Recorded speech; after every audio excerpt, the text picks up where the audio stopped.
ദൂരത്തും ചാരത്തുമായി ഞങ്ങളെ ശ്രവിക്കുന്ന ഈ ദേശത്തെ സ്നേഹസമ്പന്നരായ മാതാപിതാക്കളെ, സഹോദരി സഹോദരങ്ങളെ, കുഞ്ഞുങ്ങളെ, നിങ്ങൾക്കേവർക്കും വേഗം വരുന്ന കർത്താവ് യേശു ക്രിസ്തുവിന്റെ നിശ്ചിത നാമത്തിൽ ഈ പരസ്യ സുവിശേഷ സന്ദേശത്തിലേക്ക് ഹൃദയംഗമായി സ്വാഗതം. ദൈവത്തിന്റെ വചനം ഇപ്രകാരം പറയുന്നു: സ്വർഗം എന്റെ സിംഹാസനവും ഭൂമി എന്റെ പാദപീഠവും, നിങ്ങൾ എനിക്ക് പണിയുന്ന ആലയം ഏതുവിധം, എന്റെ വിശ്രാമ സ്ഥലവും ഏത്, എന്റെ കൈ ഇതൊക്കെയും ഉണ്ടാക്കി, എന്റെ കൈ കൊണ്ട് ഉളവായതാണ് ഇതെല്ലാം. എങ്കിലും അരിഷ്ടനും മനസ്സ് തകർന്നവനും എന്റെ വചനത്തിൽ വിറയ്ക്കുന്നവനുമായ മനുഷ്യനെ ഞാൻ കടാക്ഷിക്കുന്നുവെന്ന് പ്രിയ സഹോദര, ദൈവത്തിന് ജാതിയില്ല, മതമില്ല, വർഗമില്ല, വർണ്ണമില്ല, സമുദായമില്ല, ആചാര അനുഷ്ഠാനങ്ങളില്ല. ദൈവം വസിക്കാൻ ആഗ്രഹിക്കുന്നത് അമ്പരചുംബിയായ മണിമന്ദിരത്തിലല്ല, അമ്പരചുംബിയായ മനുഷ്യ നിർമ്മിതമായ ആലയത്തിലല്ല, മറിച്ച് മനുഷ്യന്റെ ഹൃദയത്തിനകത്ത്.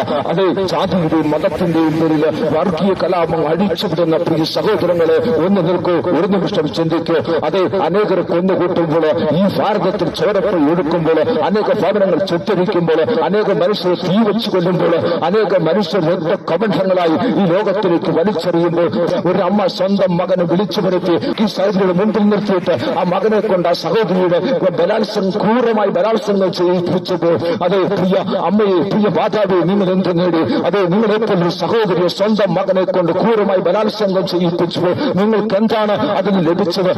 അത് കണ്ട് ആസ്വദിക്കുകയും അതുകൊണ്ട് സന്തോഷിക്കുകയും ചെയ്യുന്ന ക്രൂരിയായ സഹോദരി, നിനക്കൊരു ന്യായവിധി വരുന്നുണ്ട്. അതെ, നിനക്കൊരു ന്യായവിധി വരുന്നുണ്ട്. ഏത് കലാപകാരിക്കും ഒരു ന്യായവിധി ദിവസം വരുന്നുണ്ട്. ഈ ലോകത്തിൽ ജീവിച്ചിരിക്കുമ്പോൾ ചെയ്തതിന് തക്കതായ പ്രതിഫലം വാങ്ങേണ്ടതിന് ദൈവത്തിന്റെ ന്യായാസനത്തിന് മുന്നിൽ നിൽക്കേണ്ട ഒരു ദിവസം വരും. അന്ന് അവിടെ വെച്ച് ദൈവം ന്യായം വിധിക്കുമ്പോൾ നിത്യമായ നരകത്തിലേക്ക് തള്ളപ്പെട്ടു പോകും. പ്രിയ സഹോദര, ഈ ലോകം നിർമ്മിച്ചത്, ഈ പ്രപഞ്ചം നിർമ്മിച്ചത് ദൈവം സൃഷ്ടിച്ച ദൈവത്തിന്റെ മനുഷ്യന് ആ മനുഷ്യൻ പരസ്പരം കടിച്ചു കീറുവാനല്ല, ആക്രമിക്കാനല്ല, പരസ്പരം സ്നേഹത്തോടെ വസിക്കാനാണ് ദൈവം മനുഷ്യനെ സൃഷ്ടിച്ചത്. ഇവിടുത്തെ ഹിന്ദുവിന്റെയും മുസൽമാന്റെയും സിഖിന്റെയും ജൈനന്റെയും ബുദ്ധന്റെയും അത് പാർസിയുടെയും ശരീരത്തിലേറുന്ന ചവനരക്തമാ. ഹിന്ദുവിന്റെ ശരീരത്തിൽ ചുവപ്പും ക്രിസ്ത്യന്റെ ശരീരത്തിൽ വെളുപ്പും, അത് മുസ്ലിമാന്റെ ശരീരത്തിൽ പച്ചരക്തമല്ല ഊർന്നത്. ഏത് മനുഷ്യന്റെ ശരീരത്തിലേറുന്ന ചവനരക്തമാ. മനുഷ്യന് ഒറ്റ വർഗമായ, സ്ത്രീ പുരുഷ വർഗമായ ദൈവം സൃഷ്ടിച്ചത്. ദൈവത്തിന് ജാതിയില്ല, മതമില്ല, അത് ജാതി വ്യവസ്ഥ ഇവിടുത്തെ മനുഷ്യന്റെയാണ്. ജാതി വ്യവസ്ഥയുടെ പേരിൽ അക്രമവും കൊലപാതകവും അഴിച്ചുവിടുന്നത് ക്രൂരമായി അത് മണിപ്പൂരിൽ അനേകരെ പീഡിപ്പിച്ചില്ല. 2 കുട്ടി സഹോദരികളെ നഗ്നരാക്കി അത് റോഡിലൂടെ വലിച്ചഴിച്ച് ക്രൂരമായി ബലാത്സംഗം ചെയ്യുകയും അതിനെതിരെ പ്രതികരിച്ച സ്വന്തം ആങ്ങളെയും പിതാവിനെയും വെടിവെച്ച് കൊല്ലുകയും ചെയ്തപ്പോൾ, അല്ലയോ കലാപകാരി, നീ അത് കണ്ട് സന്തോഷിച്ചു കാണാം. നീ അതിൽ നിന്ന് എന്ത് നേടി? അല്ലയോ കലാപകാരി, അത് കണ്ട് ആസ്വദിച്ച കലാപകാരി, ഒരു ദിവസം നിനക്കൊരു ന്യായവിധി വരുന്നുണ്ട്. അത് സഹിക്കാൻ കഴിയാത്ത ഒരു ന്യായവിധി വരുന്നുണ്ട്. നിത്യ ന്യായവിധിയിൽ അകപ്പെട്ട് നിത്യമായ നരകത്തിന്റെ അടിത്തട്ടിലേക്ക് നീ തള്ളപ്പെടുന്ന അവസ്ഥ വരും. അതിനു മുമ്പ് മാനസാന്തരപ്പെട്ടുകൊടുക്കുക. മാനസാന്തരപ്പെട്ട് പാപങ്ങളുടെ മോചനത്തിനായി കർത്താവ് യേശു ക്രിസ്തുവിൽ വിശ്വസിക്കുക. പ്രിയ സഹോദരങ്ങളെ, എത്രയോ ആക്രമങ്ങളാണ് പാവപ്പെട്ട കുട്ടി സഹോദരങ്ങളെ സെന്റ് ജോസഫ് എന്ന ചർച്ചിന്റെ ഉള്ളിൽ അഭയം പ്രാപിച്ചപ്പോൾ ആ ചർച്ചിന് ചുറ്റും പെട്രോൾ ഒഴിച്ച് ആ ചർച്ചിനെ കത്തിച്ച് എത്രയോ ക്രൂരമായ പ്രവൃത്തിയ ആരുടെ ഹൃദയത്തെ കരളലിപ്പിക്കുന്ന കാഴ്ചയല്ലോ. അവിടെ എത്രയോ സഹോദരിമാർ പീഡിപ്പിക്കപ്പെട്ടു, എത്രയോ സഹോദരിമാർ ക്രൂരമായി ബലാത്സംഗം ചെയ്യപ്പെട്ടു, എത്രയോ സഹോദരിമാര് തീക്കരയായിത്തീർന്നു.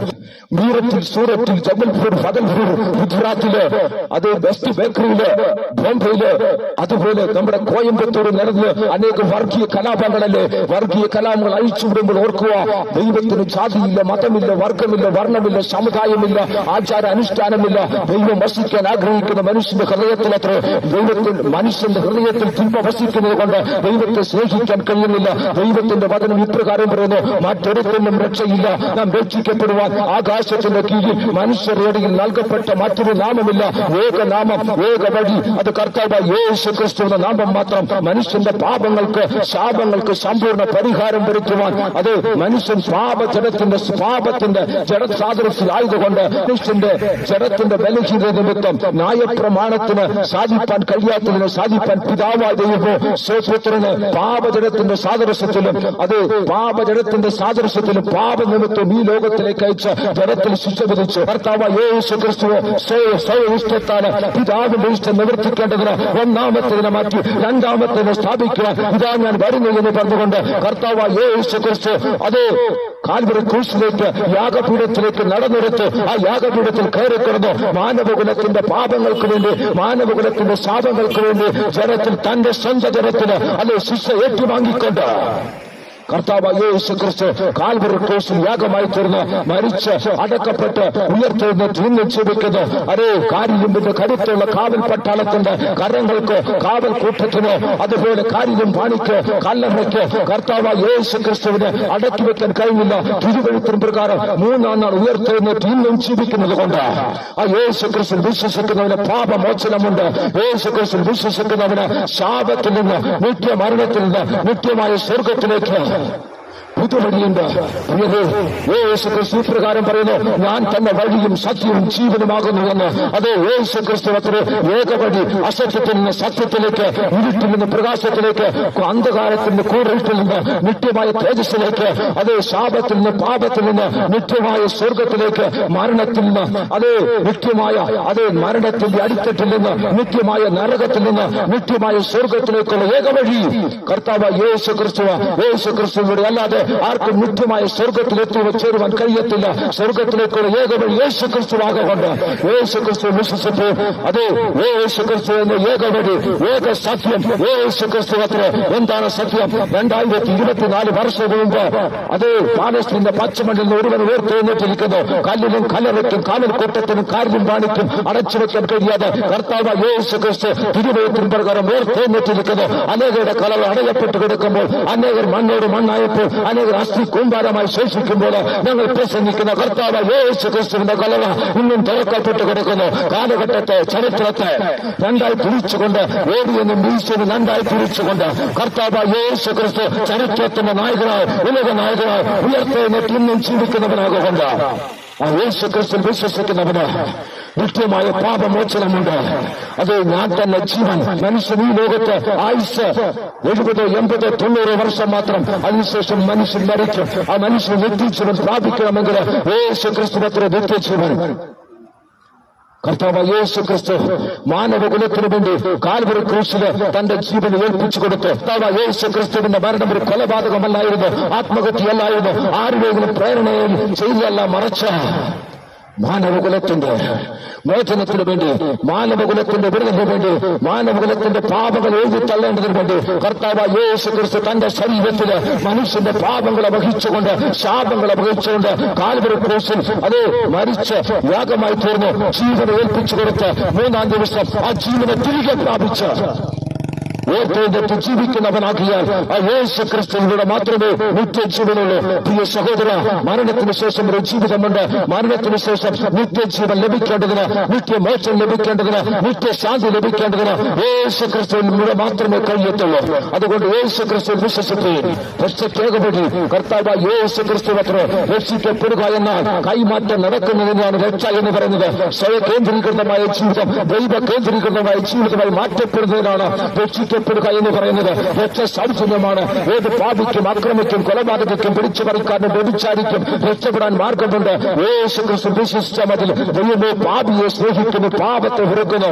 അതേ മനുഷ്യന്റെ പാപങ്ങൾക്ക് വേണ്ടി, ശാപങ്ങൾക്ക് വേണ്ടി കർത്താവ് യേശു ക്രിസ്തു അതേ പീലാത്തോസിന്റെ കൽത്തളം മുതല് അത് ഗോൽഗൊത്ത മല വരെ ഭാരമേറിയ മരക്രോസ് ചുമന്നുകൊണ്ട് ക്രൂരമായ പീഡനം ഏറ്റുവാങ്ങി പീലാത്തോസിന്റെ കൽത്തളത്തിൽ കുടിച്ചു നിർത്തി അപ്പുറത്തും ഇപ്പുറത്തും പടയാളികളിൽ ആഞ്ഞടിച്ച് ചതുരത്തിരിച്ച ആ രക്തത്തിലുള്ള ഈ മാംസരത്വവും അതേ മാംസരത്വവും അനേകരുടെ പാപങ്ങളെ മോചിക്കുന്നതിന് അതേ യേശു ക്രിസ്തുവിന്റെ പുണ്യാക രക്തം 33 തിരുവയസ്സിന് ഊറ്റിയ അതേ ചീന്തിയ ആ ചുരുരക്തത്തിൽ ആര് വിശ്വസിക്കുന്നുവോ ആ രക്തത്തിൽ വിശ്വസിക്കുന്നവന്റെ അത് പാപം എത്ര കടും ചെയ്തായിരുന്നാലും അത് ഹിമം പോലെ വെളുപ്പിക്കപ്പെടും. രക്താംബരം പോലെ ചുമന്നിരുന്നാലും അതിനെ പഞ്ചി പോലെ വെളുപ്പിക്കുവാൻ കർത്താവ് യേശു ക്രിസ്തു ശാസനത്തിന് ഏത് പാപിക്കും അക്രമിക്കും തങ്ങളുടെ പാപങ്ങളെ ഏറ്റുപറയുന്നുവെങ്കിൽ ആ മനുഷ്യന്റെ പാപം ശ്രമിക്കപ്പെടും. പ്രിയ സഹോദര, ഇപ്പോഴാകുന്ന സുപ്രസാദകാലം, ഇന്നാണെന്ന് രക്ഷാ ദിവസം. രക്ഷിക്കപ്പെടാൻ മറ്റൊരു ദിവസമുണ്ടോ എന്നറിയത്തില്ല. നാളെയെ കുറിച്ച് നമുക്കറിയത്തില്ല.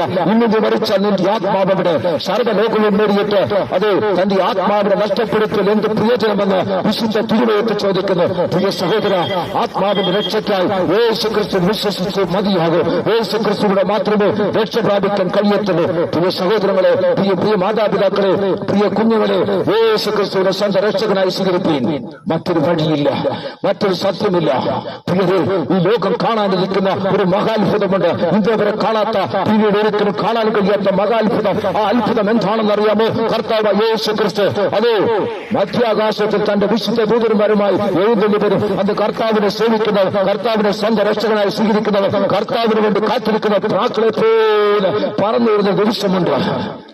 സഹോദര, തള്ളപ്പെട്ടു പോകാതെ, കൈവിടപ്പെട്ടു പോകാതെ യേശു ക്രിസ്തുവിൽ വിശ്വസിച്ച് യേശു ക്രിസ്തുവിന് വേണ്ടി ഹൃദയത്തെ വിട്ടുകൊടുത്ത് യേശു ക്രിസ്തു ഹൃദയത്തിന്റെ വാദത്തിന്റെ വിട്ടുവിളിക്കുന്നു. അന്യ സഹോദര, നിന്റെ പാപത്തിന് വേണ്ടി, നിന്റെ ശാപത്തിന് വേണ്ടി, നിന്റെ നിത്യ മരണത്തിന് വേണ്ടി കർത്താവ് യേശു ക്രിസ്തു പീലാത്തോസിന്റെ കാൽത്തളം മുതൽ ഗോൽഗോത്ത മല വരെ അത് ശാപത്തിന്റെ പ്രതീകമായ അത് മുൾമുടി ചൂടിക്കൊണ്ട് ആ ക്രൂശ് ചുമന്ന് അത് ശാപത്തിന്, അത് നിന്റെ ശാപത്തിന് വേണ്ടി, നിന്റെ പാപത്തിന് വേണ്ടി, അത് നീ ചെയ്ത അകൃത്യത്തിന് വേണ്ടി യേശു ക്രിസ്തു ക്രൂശ് ചുമന്നുകൊണ്ട്, ആ ഭാരമേറിയ മരക്രൂശ് ചുമന്നുകൊണ്ട് ഗോൽഗോത്ത വരെ നടന്നു.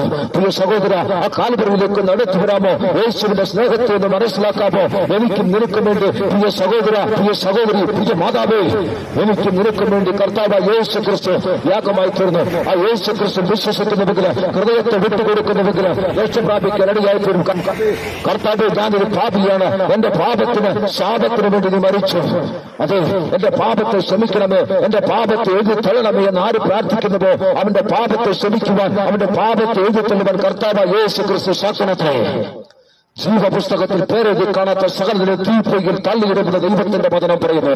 പ്രിയ സഹോദര, ജീവന്റെ പുസ്തകത്തിൽ പേരെഴുതിയിട്ടില്ലെങ്കിൽ ചെന്നെത്തുന്നത് നിത്യമായ തീപ്പൊയ്കയിലായിരിക്കും.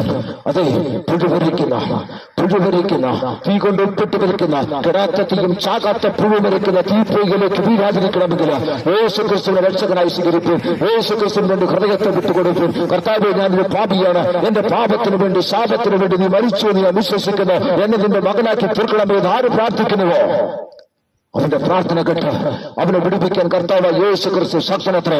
കർത്താവ് യേശു ക്രിസ്തുവിനോട് ക്രൂശിക്കപ്പെട്ട് കിടന്ന കള്ളന്മാരിൽ ഒരുവൻ വിളിച്ചു പറഞ്ഞു, കർത്താവ്, ഈ രാജ്യത്വം പ്രാപിച്ചു വരുമ്പോൾ എന്നെയും കൂടി ഓർക്കണമേ എന്ന്.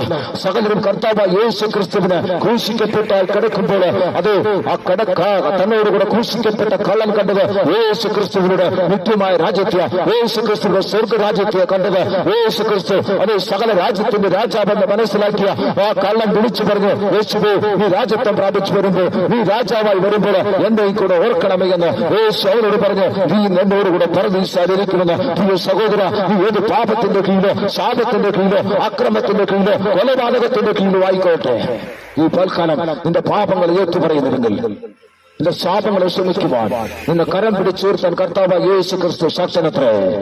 യേശു ക്രിസ്തു രാജാവായി വരുവാൻ സമയം സമാഗതമായി. യേശു ക്രിസ്തു പാപിനെ രക്ഷിക്കുന്നു. യേശു ക്രിസ്തു രോഗിനെ സൗഖ്യമാക്കുന്നു. യേശു ക്രിസ്തു ബന്ധന്മാരെ വിടുവിക്കുന്നു. യേശു ക്രിസ്തു കുരുട്ടുകണ്ണുകൾക്ക് കാഴ്ച കൊടുക്കുന്നു. യേശു ക്രിസ്തു രാജാവായി വരുവാൻ സമയം സമാഗതമായിരിക്കുന്നതുകൊണ്ട് യേശു ക്രിസ്തു വിശ്വസിപ്പൂ, യേശു ക്രിസ്തു വിശ്വസിപ്പൂ, യേശു ക്രിസ്തു വിശ്വസിപ്പൂ.